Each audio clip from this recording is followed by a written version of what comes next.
हमारा सौरमंडल पिछले 5 अरब सालों से हमारा घर है। यहीं पर पृथ्वी और सभी ग्रहों का जन्म हुआ है। सूर्य के बनने के बाद बची हुई धूल और गैस के बादलों से ही हमारी पृथ्वी और सभी एलिमेंट और हम भी बने हैं।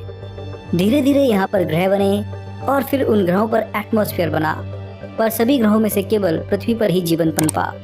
3 अरब साल पहले सिंगल सेल जीव से पनपा जीवन आज इतना विकसित हो चुका है कि पृथ्वी पर अब हम करोड़ों जीवों की प्रजाति को देखते हैं। इन्हीं प्रजाति में हम इंसान भी आते हैं, जो कि लगातार इवोल्यूशन से आज इतने आगे बढ़ चुके हैं कि पूरे सोलर सिस्टम में हमसे ज़्यादा एडवांस सभ्यता नहीं है। पर इतना विकसित होने के बाद भी और लगातार हर ग्रह पर स्पेस प्रोब भेजने के बाद भी हम इंसान अपने चंद्रमा से ज़्यादा आगे लैंड नहीं कर सके हैं। पृथ्वी से एवरेज 4 लाख किलोमीटर दूर चंद्रमा सौरमंडल की लास्ट बाउंड्री यानी ऑट क्लाउड की दूरी का केवल 0.000016% है। इसे इंसानी स्केल पर समझें तो अगर सौरमंडल 1000 किलोमीटर के आकार का है तो इंसान केवल अभी 2 सेंटीमीटर तक ही इसे पार कर चुका है। इसी से आप सौरमंडल की इस सबसे विशाल बाउंड्री के आकार को समझ सकते हैं। तो आखिर सौरमंडल वास्तव में कितना विशाल है? वैज्ञानिकों ने कैसे इस सौरमंडल के सभी ग्रहों पर अपने स्पेस प्रोब भेजे थे और कैसे हम आगे ये सब कर पाएंगे?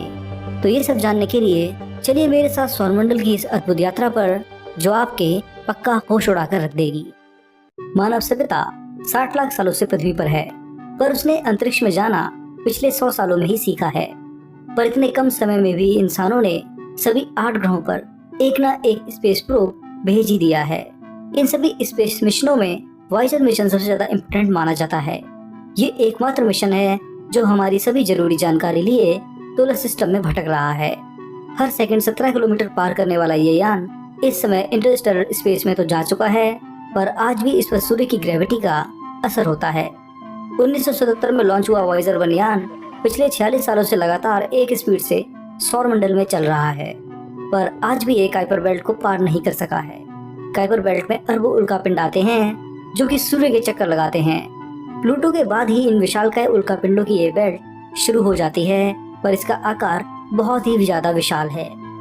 इस बेल्ट को ही पार करने के लिए वॉयेजर 1 और वॉयेजर 2 को 300 साल से ज्यादा का समय लगने वाला है। यानी आज 2023 है तो साल 2023 के आसपास ही वॉयेजर यान हमारे सोलर सिस्टम के सबसे विशाल एस्टेरॉयड घेरे को पार करके उससे भी विशाल घेरे के अंदर एंटर कर जाएंगे।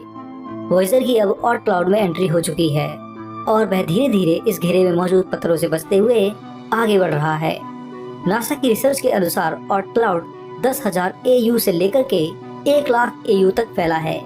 एक AU सूर्य और पृथ्वी की जो दूरी है उसे कहते हैं, यानी कि करीब 15 करोड़ किलोमीटर। आज से 300 साल बाद वॉयेजर 1 सोलर सिस्टम के भारी क्षेत्र में एंटर कर जाएगा और फिर 40,000 सालों तक इसी घेरे को पार करने में लगा देगा। इतने सालों के बाद ही वॉयेजर सूर्य की ग्रेविटी के प्रभाव से फ्री हो पाएगा और फिर ब्रह्मांड में हमेशा के लिए भटकता रहेगा।